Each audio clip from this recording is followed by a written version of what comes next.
Ya tentu kita mesti juga mengerti bahwa ekonomi global itu memang sedang mengarah pada prinsip-prinsip kemanusiaan yang adil dan beradab, bukan lagi sifat pertumbuhan yang tak ada batas itu. Kita mulai ingat bahwa dunia pernah dibuat compang-camping oleh revolusi industri, sehingga buruh itu mengalami keterbelakangan karena mesinisasi di awal abad 19 itu. Lalu jadi koperasi justru adalah reaksi terhadap krisis kapitalisme yang disebabkan oleh revolusi industri itu.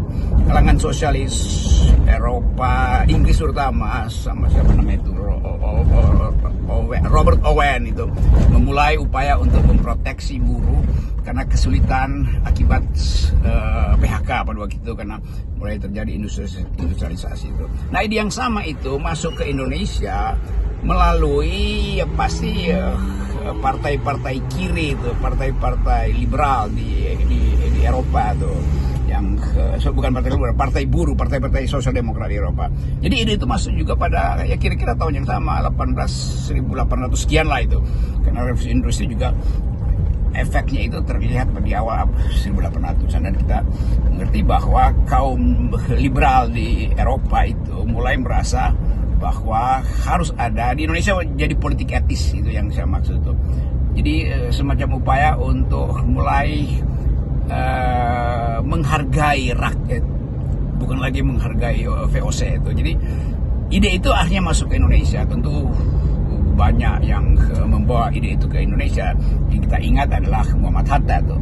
Jadi betul-betul koperasi itu juga ada dalam sejarah Indonesia. Dan selama kolonialisme kan beroperasi para pedagang perantara yang sekedar mengambil manfaat dari selisih harga lalu jadi calo itu. Jadi koperasi justru membackup rakyat supaya tidak diperas oleh lintah darat. Nah, itu intinya tuh. Jadi bertumbuhlah ide tentang koperasi, lalu tiba di dalam pikiran bapaknya Pak Prabowo, Sumitoro Djadikusumo, atau kakeknya lebih dahulu tuh. Jadi memang itu menyatu di dalam pikiran atau ideologi ilmu ekonomi, sebut aja ilmu ekonomi dari Prabowo.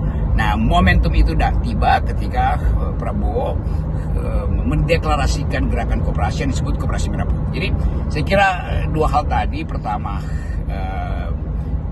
sifat dari koperasi yang memang sesuai dengan asas-asas Pancasila.